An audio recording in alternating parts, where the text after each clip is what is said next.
आगामी विधानसभा चुनाव को लेकर एक तरफ जहां पार्टियां चुनाव की तैयारी में लग गई है, वहीं संभावित प्रत्याशी भी चुनाव को लेकर अपनी तैयारियां शुरू कर चुके हैं। ढाका विधानसभा से पूर्व प्रत्याशी अभिजीत सिंह के अध्यक्षता में श्रीपुर स्थित आवासीय कार्यालय में टीम अभिजीत युवा शक्ति की बैठक हुई। बैठक में आगामी विधानसभा चुनाव संगठनात्मक मजबूती और कार्यक्रमों को लेकर विस्तार से चर्चा हुई। बैठक को संबोधित करते हुए ढाका विधानसभा के पूर्व प्रत्याशी अभिजीत सिंह ने कहा कि ढाका विधानसभा की जनता ने मुझे विपक्ष की जिम्मेदारी दी थी। ढाका विधानसभा की मूलभूत समस्याओं, घटनाओं और जनहित के सवालों को मजबूती से उठाता रहा हूं। ढाका विधानसभा के जनहित के सवालों को लेकर आगामी जनवरी से हर पंचायत का दौरा किया जाएगा। विधायक जी या पूर्व विधायक जी भी उतने ही दोषी है जितने वर्तमान विधायक दोषी है। वो क्यों नहीं जाते? अगर हार गए हैं तो क्यों घर में कोहबर में सोए हुए हैं? उनको भी रोड पे निकलना चाहिए, आंदोलन करना चाहिए। फुलवरिया घाट शुरू हो गया, एनओसी अभी तक सरकार ने नहीं दिया। क्यों नहीं दिया एनओसी? किसके परमिशन से वहां पर गाड़ियां चलने लगी? गाड़ियां चलनी चाहिए, हमें समस्या है, लेकिन आज अगर वो पुल गिर जाता है, कोई मर जाता है, तो उसकी जिम्मेदारी कौन लेगा? कौन होगा उसका जिम्मेदार? आप हमारे जनता के पैसों से बड़ी बड़ी गाड़ियां खरीद के जो वहां पर पुल पर जो नाच करवा रहे थे, आपको शर्म नहीं आती है? विधायक एक आदमी है, लिखाते हो 72 को गाड़ी पर विधायक। ये शर्म का विषय है।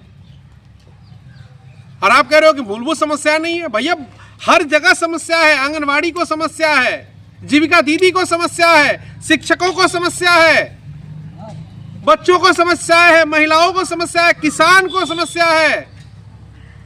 समस्या की कमी नहीं है। बीज जो आया अभी ब्लॉक में, किसको कितना मिला, इसका कोई डाटा हमको दे दे। बड़ा हरिश्चंद्र लोग बनता, जो लोग बीज जो बांट रहा है हरिश्चंद्र लोग है। कहां गया बीज? किसको कितना मिला? सार्वजनिक करे। कोई डाटा सार्वजनिक नहीं होगा। तो समस्याएं हैं। इन्हीं समस्याओं को लेके हमारा संगठन पुनः एक बार हम लोगों ने तय किया है कि 30 दिसंबर तक हम लोग हर पंचायत में जाएंगे, अपने सभी लोगों से पुनः एक बार उन सभी लोगों को हम लोग एक्टिव करेंगे। और जनवरी 2025 से जो भी समस्याएं हैं सदन में हम नहीं उठा सकते हैं। हम चुनाव नहीं जीते, तो मुझ में और एक विधायक में क्या अंतर है? सिर्फ इतना ही अंतर है कि वो सदन में बातें बोल सकता है और मैं सड़क पे बोल सकता हूँ। और मैं सड़क पर बोल के दिखाऊंगा, भले वो सदन में बोले चाहे नहीं बोले। फुलवरिया हाई स्कूल का जो जमीन अधिग्रहण का मामला, देखिए वो सरकारी मामला है। अब उनके अपनी पटदारी का लफड़ा है।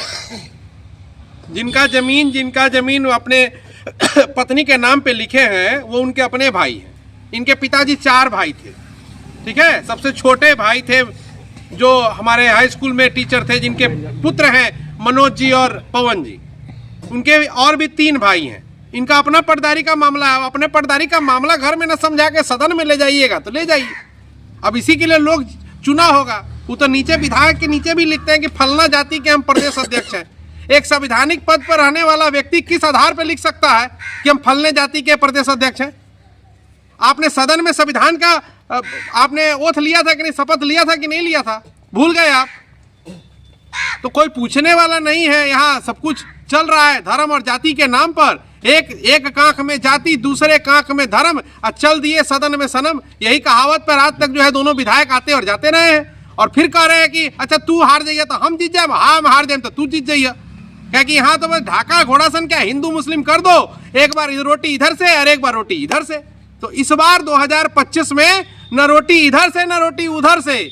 इस बार तावा उलट के जो है पब्लिक जो है जवाब देगी, दोनों ही वर्तमान और पूर्व विधायकों को।